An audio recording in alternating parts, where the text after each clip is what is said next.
It's a good AGam in Kansas morning. Good morning. Let's take a look and see what's coming up today. First, Tracy Streeter, director of the Kansas Water Office, updates us on water conservation efforts in Kansas this year.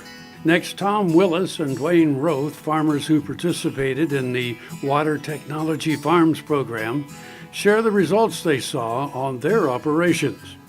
Then Russ Brown from RBRB tells us his ideas about saddle fit and why it's important. We'll end with Joe and Grant Morgan with Poky Feeders and see how their business grew over the years.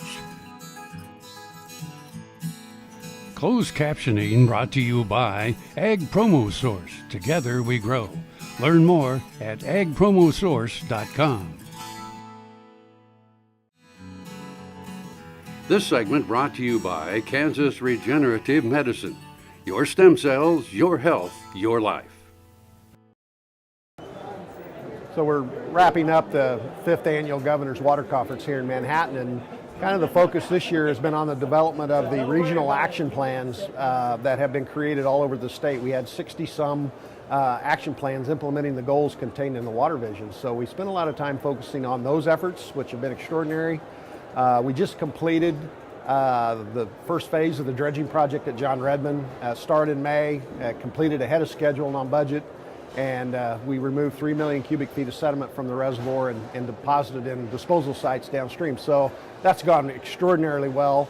We continue to focus on stream bank erosion above John Redmond and Perry and Tuttle Creek reservoirs. We've got active projects going on there, so that's kind of a highlight in the eastern part of the state. Out west, we've got a lot of momentum going on water conservation areas.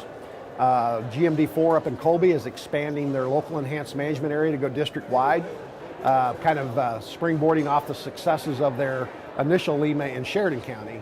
And so we see some great efforts going on up in northwest Kansas. Water conservation areas are sprouting up all over the place. We got one in Wichita County. We've got some down in the Upper Ark region as well. The other exciting thing we've done this year has been water technology farms, and we've had 3 field days on the 3 farms out in 2 in Finney County and 1 in Pawnee County.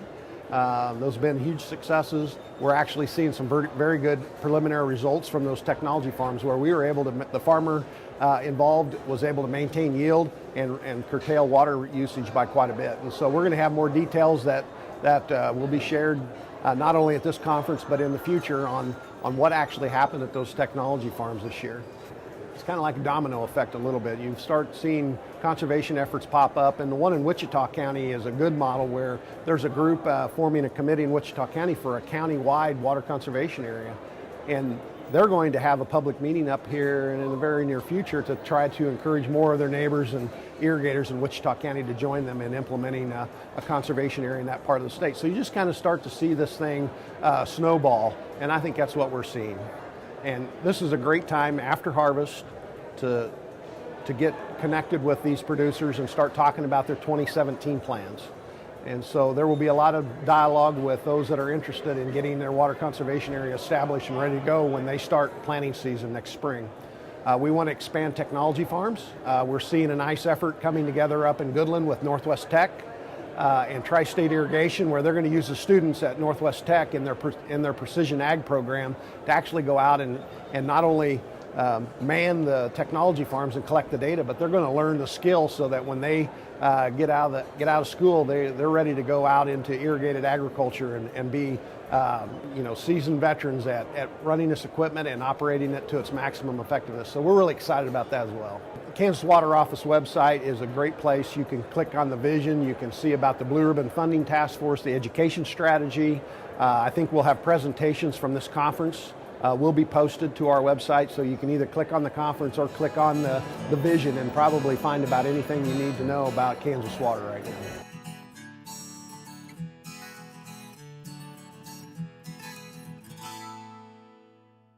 Watch AGam in Kansas online at agaminkansas.com. Valley Vet Supply is devoted to providing information and professional quality products at reasonable prices. Valley Vet Supply.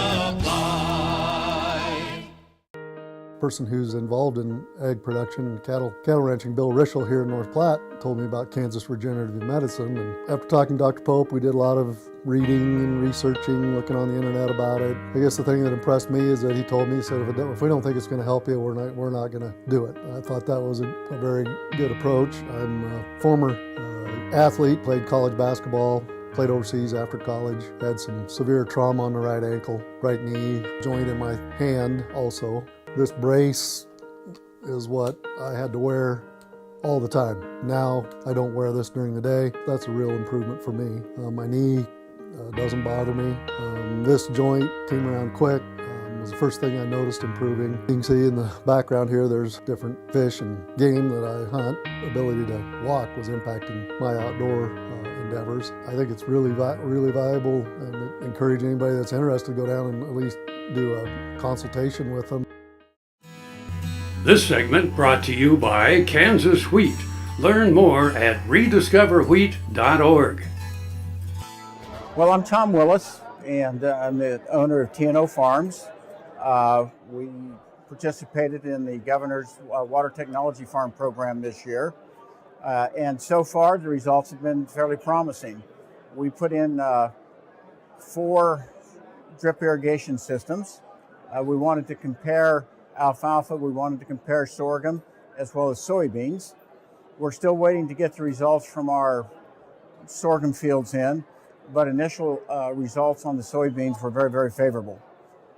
We cut 80 bushel beans, which in and of itself may not seem like much, but we did it on a 160,000 population, which is about 25 to 30,000 less than other people plant. So we're very, very happy with that. Very happy with the root development that we saw with being able to put the fertilizer right through the drip system. We saw probably 10 to 12 inches deeper root development using the drip system, and as well as we used about 25% less fertilizer. We ordered all of our fertilizer, and at the end of the year we still had quite a bit of it left. And I think a lot of that is due to the fact that you have very little evaporation, very little wind, and it's directly placed right on top of the plant. So those are the 3 things, very positives that we saw from the first year. The other thing that we saw, which is kind of ancillary, is a reduction in the amount of maintenance that we had to do on our pivots. With the drip system, you have very little mud for the pivot tires to go through, and it's a lot easier on it. And that's a real cost, because at the end of the day, it's about reducing water, but it's can we reduce water and make the same amount of money? If we can use less seed, if I can pump less, and that was one thing that we noticed this year as well. But we did shut our sprinklers off, and I got this from the State Water Commission a full 10 days earlier than our neighbors did. They had the same rain we had, they grew the same crops we did, and we were able to shut ours off earlier. A couple of things we're going to do different next year is we are going to combine the drip system with a traditional nozzle system on the same field. That will give us a chance to be able to measure in real time head-on-head comparison. That's going to be one thing that I want to do. The second thing I think as we look at it is to see if we can cut back on the amount of moisture. I want to actually say, okay, if instead of this year we cut 50 gallons a minute, can we cut down to 60 or 75 and kind of see where that system goes. The moisture probes, we're going to use more of them this year. And probably try to, last year was the first year in using them, trying to figure out exactly what they were telling us, where we need to locate them in the field. But I really think instead of doing 2 per field, we may look at doing 4 per field, so we get a real good knowledge of what those probes are trying to tell us. Because they can tell you about root development, they can tell you about how deep your water is, what your saturation is. And even though you might think visually you need to add water, we found a lot of times that the probes were saying, no, you really don't need to. So I think more probes will be the next thing that will go. One of the other things that we're working on, and I don't know that we'll have this ready for this year, we hope to, is the ability to be able to use the probes to tie them to our sprinklers to be able to speed them up at night, slow the sprinklers up in the day, depending on the evaporative transfer rate that we have. and in accordance with where those probes say the water needs to be. That would be huge because at nighttime, obviously, you have less evaporation, but your sprinklers also pump heavier. Your irrigation motor pumps a little faster, you put more water on. So if we can automatically speed that up and have everything timed and coordinated with the moisture probe, we're going to be able to get the exact amount of water we need, and I think it'll be a water savings. So we're working with some IT people, technology people, trying to develop that, but I would like to be able to roll that out on at least 1 or 2 fields next year. All in all, for the first year, we're very pleased. There's still a lot of things we need to know, still a lot of research that needs to be done, but so far so good.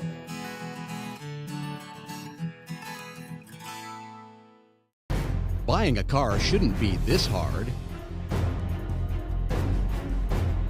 And at Brown Chevrolet Buick in Wamego, it isn't.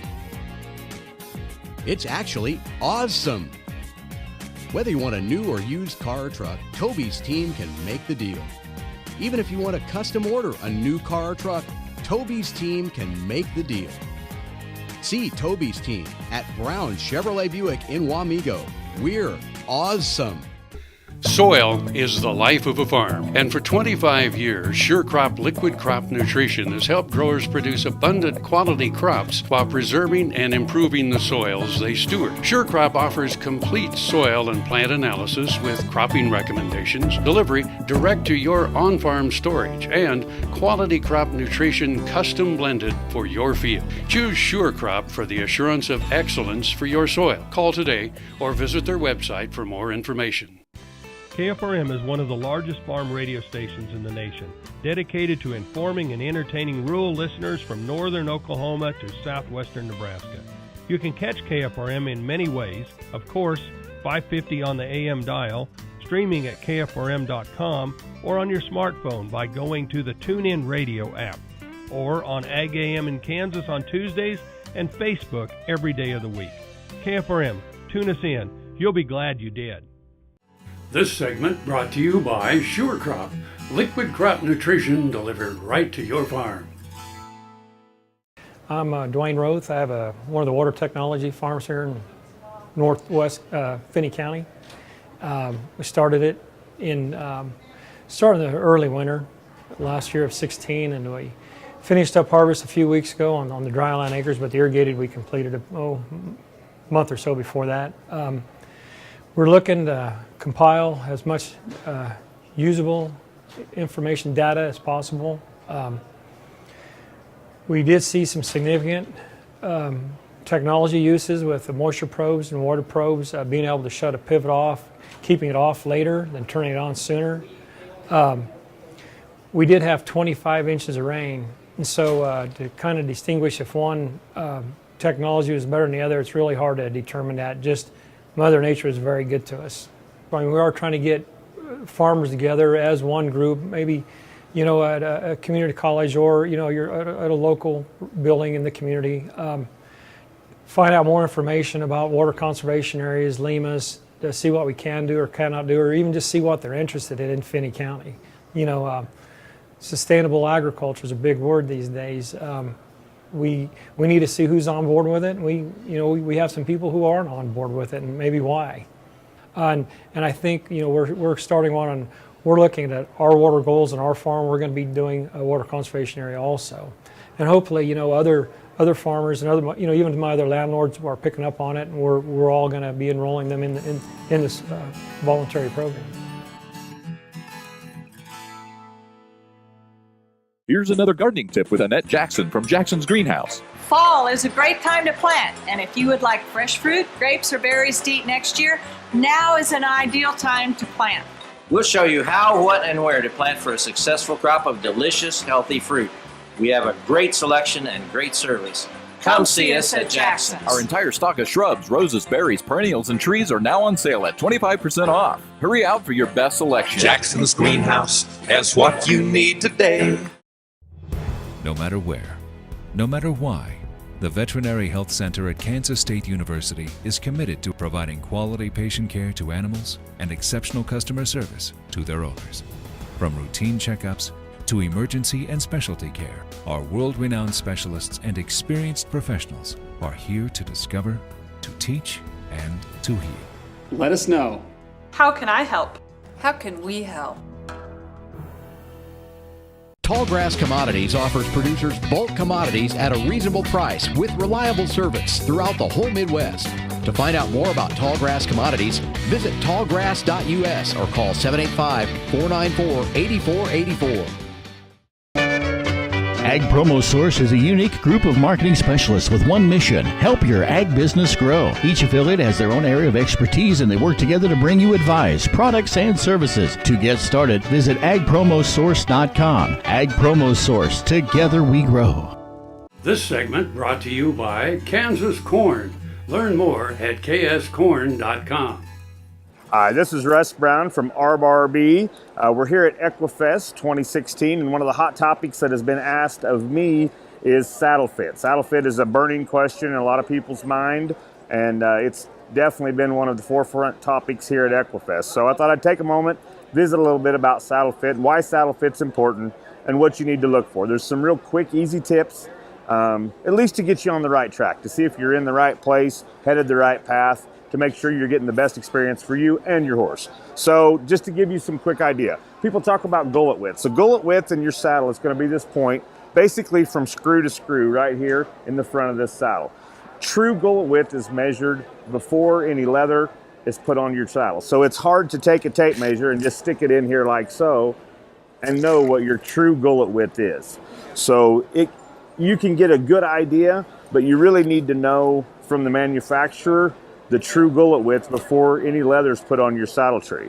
So where the measurement is from is when your swells come around and meet your bars, that exact point from there to there with no material will be your true gullet width. And if you've heard people talk about bar spread is very important also. So you got to think about your gullet width, and we're talking about bar spread. Your bar spread is going to be at the bottom of your bars. So in this particular saddle, I know because it is one of ours, so I know what the measurements are. It's a 7-inch gullet, has a 13-inch bar spread. So when we talk about gullet versus bar spread, what we're looking for is symmetry to our horse's shoulders. We want the angle of our bar to match the angle of our horse's shoulder. Everybody gets concerned about nothing but gullet width, and gullet width is very important, don't get me wrong, but gullet width is not going to help you to go wider or narrower in your gullet if your bar angles are off and the lower part of your bars are not symmetrical to your horse's shoulder. So what you need to be looking for when you set your saddle on your horse is symmetry between the angle of your horse's shoulder and the angle of your bar. A bar that's too wide at the bottom is going to create hot spots and pressure high. A bar that's too narrow at the bottom is going to create your harder pressure low. So symmetry, it's all about symmetry. So another quick thing you can do, set your saddle on your horse's back, no pad, put some pressure on this horn, and if the back of your saddle pops up bad with just some pressure on the horn, one of two things is happening. You're either too wide on the bar spread at the bottom, is making your saddle pop up, because your saddle is looking for horse, it's looking for something to touch. So if that's happening, pretty good chance your bar spread's wide, or the rock in your bars is too severe and it's teeter-tottering on his back. So what that's going to mean is in the middle of this saddle in here, we've got too much curve. And so it's sitting on his back like a rocking chair and it's going to rock. So just some quick tips there to look at. Other things you want to look for, if you've got enough height in you, you can look down through the gullet on their back, kind of look left and right along their spine, look for air channels, look for daylight. If you can see daylight, then what's happening is we're bridging. You've probably all heard that term, bridging. That means we're sitting on the front and we're sitting on the back, but the center of our saddle is bridging across their back. So what's that going to do? It's going to make excessive pressure in the front and the back. We're going to create hot spots either on their shoulders or back on their loins, one or the other. Again, that rear pressure too much can be just as much of a problem as being too tight in the shoulder, because it's going to inhibit rear movement, it's going to inhibit their hips, it's going to cause, you're going to hear a lot of people talk about a horse having a rib out, things like that. That lot of excessive pressure in the back is going to cause them ribs to want to go out because they're pushing at weird pressures. So anyhow, some quick tips to look for. It's not rocket science. It's geometry and symmetry is what it is. So I guess that's kind of all I got for you for the moment. So do that. Set your saddle on, take a quick look. You have any questions, give us a call out at RBRB. We'd be glad to help you out. And you can bring your horse out if you need. We'll do a saddle fit, no charge. And we'll go from there. Thanks. It was nice talking to you. Grain sorghum is one of the most important cereal crops worldwide, and Kansas leads the nation in its production. Over the years, sorghum has been either exported, used in animal feed domestically, or for other industrial uses. Recently, its use in the ethanol market has seen tremendous growth, with 30% of domestic sorghum typically going to ethanol production. Kansas Grain Sorghum is committed to sorghum research, market development, and education. Learn more at ksgrainsorghum.org. The new Better Horses Network is worldwide. Presented by Lucas Oil. Featuring worldwide radio and TV with iconic hosts like Al Dunning, Sharon Camarillo, Ernie Rodina, Lindy Birch, and Craig Cameron. With American Cowboy, Horse and Rider, Brushy Creek, Cavenders, and Ride TV. Worldwide radio and TV. The all-new Better Horses Network. Next time you see a beautiful field of corn, reach out and thank the farmers who work tirelessly to raise corn for livestock feed, renewable fuels, and exports to feed a growing world population. The farmers on the Kansas Corn Commission work for Kansas Corn with grower-funded checkoff dollars that support foreign and domestic market development, research, promotion, and education to expand opportunities for Kansas farmers. To learn more, visit kscorn.com. This segment brought to you by Kansas Soybean Commission. Progress powered by Kansas farmers. Poky Feeders stands out today as sourcing the most and best Angus cattle to help meet the growing demand for premium beef. But in its first years during the 1980s, CEO Joe Morgan didn't see a clear path to industry leadership. Well, I think when I first started, of course, it was more survival. You know, I needed a job, I needed to make money, I had a family to support. That became easier when value-based grid marketing incentivized quality among cattlemen. Everybody thought they had the best steer in the West until they fed them and they really found out what they had. And so as one guy would get a reward of, say, $40 or $50 or $30 in the early days or whatever, and his neighbor's cattle didn't bring the reward, you know, it didn't take very long till people understood they had to improve their genetics if they were going to continue. As the dawning realization that quality pays spread across the beef community, Poky Feeders grew by cultivating ties to people who were acting to improve their herds. You know, we're just like a hotel. We have so many pens, so many rooms to utilize. And so as we, you know, started buying cattle for us, you know, we wanted to have the cattle in there that were going to maximize the return to us. And so we wanted to have the higher quality cattle that were able to be gridded and bring back a premium to us. And we were going to generate more total dollars out of the use of that pen. Morgan attributes much of that success to long-term relationships with good people. Those people are also involved in the industry, and so, you know, they're going to be around for a long time too. And that's what keeps longevity of these companies, is when you have, like I said, you know, when we go into second and third generations, those relationships have been built with high quality people. The veteran cattle feeder's son, Grant, representing the next generation at Poky Feeders, plans to keep building those relationships. I think to start with, people want to do business with people, and so it's always been my father's philosophy. We probably differentiate ourselves from other feed yards is that, you know, we do everything we can to make the customers profitable as possible. One way of doing that is finding a continuous supply of cattle that hit the premium targets. I mean, we buy resale cattle. We don't own any of those cattle, especially the ones that are going to make money from day one. We sell those to customers right away. We don't take any of those cattle for ourselves. And that's always been his philosophy, is just to build a customer base that way by taking care of them and kind of putting ourselves as second. It all serves to put the beef consumer first, and the Morgans know what's important to families. I have grandchildren too. You know, I want them to be healthy, and I don't want them to feed them anything or anybody else's grandchildren something that's not, you know, a good product. Poky Feeders received the 2016 Feedlot Commitment to Excellence Award at the CAB Annual Conference in September. I'm Bob Cervera.